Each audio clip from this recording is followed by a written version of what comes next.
A new study has found that hormone replacement therapy, or HRT, can triple the risk of women developing breast cancer. HRT is the most commonly used treatment by women for uncomfortable symptoms of menopause. It alters hormone levels. The treatment is effective but controversial. Doctors were hesitant to prescribe it after a study released 13 years ago suggested the cancer link. But last year, women were reassured that the treatment was relatively safe. An estimated 1 in 10 women in their 50s is said to be using HRT.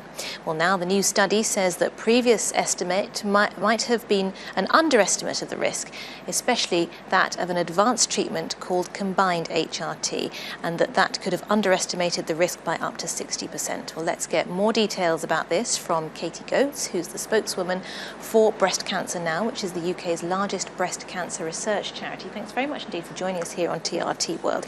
We've just got to be clear, haven't we? There are different kinds of HR treatment, and this risk pertains to a particular kind of HR treatment. Just explain that to us. Yes, so the type of HRT we're talking about today is combined HRT. So that's a HRT that uses estrogen and progesterone, and there are other types like estrogen only, but it's combined HRT we're focusing on today. Okay, so how worried should women who are using that combined therapy be today?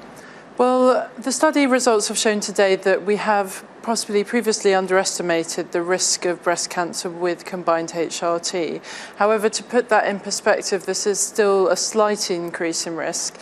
And we know that women who are on combined HRT will hopefully already have been told by their doctors that there is a risk of breast cancer associated with this treatment, and that's hopefully something they've already taken into consideration previously.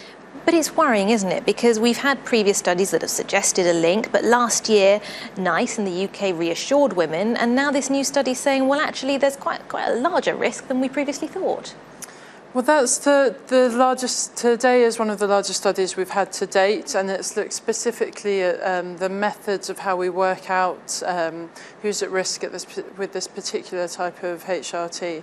And of course, research is updated all the time, and this is, as you said, the latest in a long line of findings. And we know that that kind of research will continue to go on, but it's important that women have the most up-to-date facts available to them, and this is the most up-to-date study we've released today. Some 900,000 prescriptions for the combined therapy in the UK alone every year. Do you think that doctors should be continuing to prescribe it? What would you expect for the number of prescriptions as a result of this study? At Breast Cancer Now, we're really telling people to take it on a case-by-case basis. Obviously, some women have really horrendous side effects of the menopause, symptoms of the menopause, and for them, they may feel it's a complete necessity to be on HRT. So it's up to everyone on an individual basis to weigh up the benefits and the risks of taking HRT and make that decision for themselves, really. Mm-hmm. But when we're seeing that the HRT alone, which is just the estrogen alone, doesn't carry these risks, it's presumably a lot of women are going to be thinking, well, that's the option I want to take. Should they be thinking that? Well, unfortunately, estrogen-only HRT is only actually available for some women, mostly for women who have had a hysterectomy previously. So combined HRT is the go-to choice for most women considering HRT. So it will just come down to them weighing up the risk and benefits for themselves, talking those through with their doctors who can explain them, and then making the right choice for them. Katie Goetz from Breast Cancer Now, thanks very much indeed for that.